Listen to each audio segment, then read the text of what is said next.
I wish you health, dear Ukrainians. Today, there are many tasks, including those of our diplomatic team. Ukrainian representatives report to me almost every hour. They are currently in the United Arab Emirates. There are Ukrainian, American, and Russian delegations there today. There was an important conversation because there have been no such trilateral meeting formats for a long time. They are talking about the parameters of the end of the war. They should have at least some answers from Russia by now. The main thing is that Russia is willing to end the war it started. Ukrainian positions are clear. I have defined a framework for dialogue for our delegation.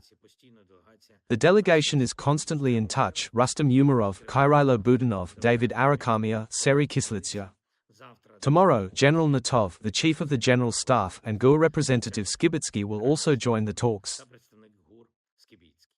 It is too early to draw conclusions about the content of the negotiations today. We will see how the conversation goes tomorrow and what the results will be. It's important that not just Ukraine wants to end the war and achieve full security, but that Russia also develops a similar desire. I attended Ukrainian Defense Minister Fedorov's report today. The nuances of the frontline situation, our technological responses. I thank each unit that defends our Ukrainian positions and significantly increases the technological component. The level of Russian military losses in December is 35,000. This is very serious. We also discussed personnel matters, not just in the ministry but across the armed forces, including the Air Force. It's good that there's more interaction within the Air Force and better analysis of strike circumstances.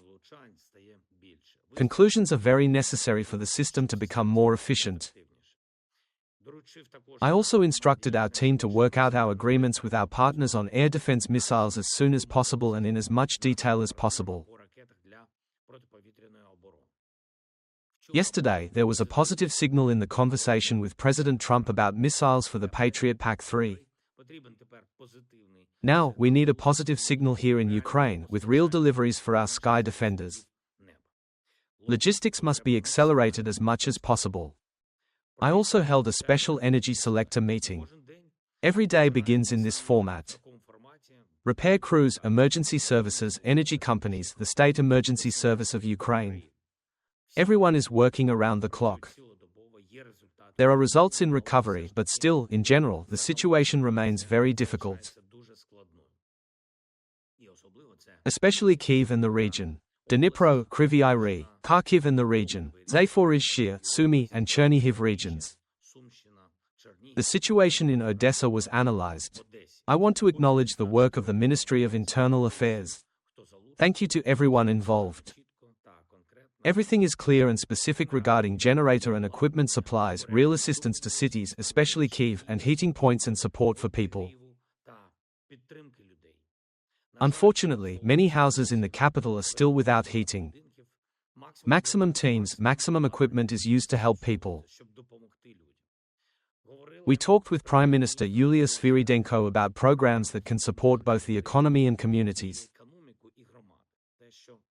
As for generators and the ability of businesses to operate, maximally flexible programs to help small businesses purchase and maintain generators. Government officials today must present everything to society. There are also solutions to support each and every one in the repair crews directly.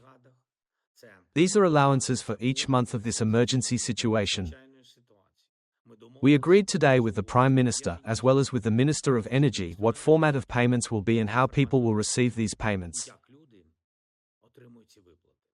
Each worker involved in emergency recovery work will receive a 20,000 hryvnias allowance for January, February, and March this year.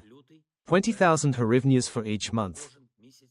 Details from the government will be provided separately. Of course, I thank every country, all the leaders who provide the necessary assistance. Energy packages are available and more will be provided. The European Union, Italy, Germany, Lithuania, the UK, Poland, Japan, and the US. Thank you all. Glory to Ukraine.